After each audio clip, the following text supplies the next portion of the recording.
apo tonamata tisangane pamwe chete, timundane pamwe chete.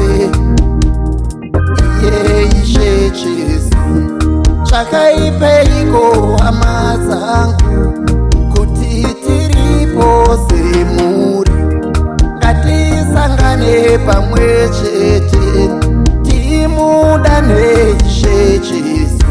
Titi Ishe makanaka Baba,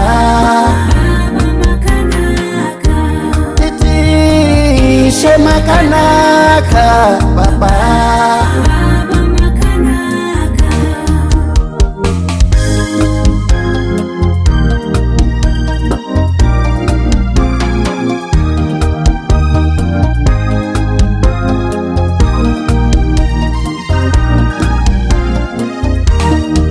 Ndingacheme ndingaitei, ndingarware ndingafirwe, Baba vanondida ndinongoti makanaka.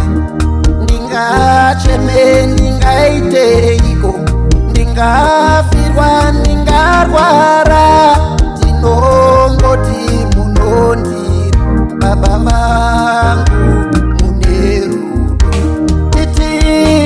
Ishe makanaka Baba, titi Ishe makanaka Baba.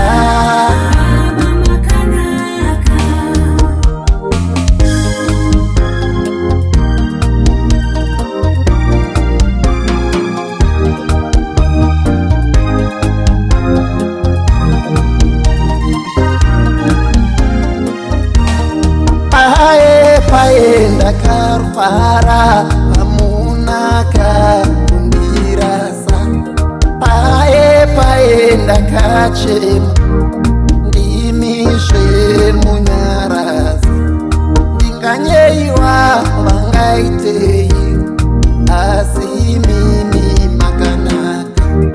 Ndimishe munerudo, ndimi mambo makanaka. Ishe makanaka Baba, titi Ishe makanaka Baba.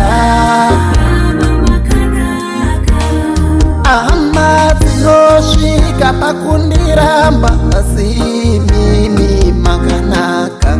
Vadiwa vosvika pakutiza, asi mimi muneru. Ishe makanaka Jehova, titi Ishe makanaka Baba. Amundisiye Baba, imini ndinozviziya muneni nguva dzose, pakuchema pakurwara muneni Mwari, ndokuti makanaka. Hamundisiye Mwari wangu, hamundisiye pakuchema, kurwara kana kurwarirwa, ndinongoti makanaka.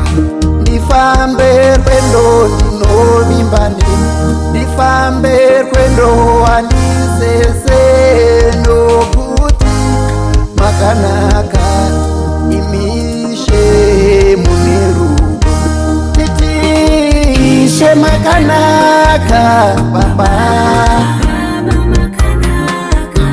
titi Ishe makanaka Baba.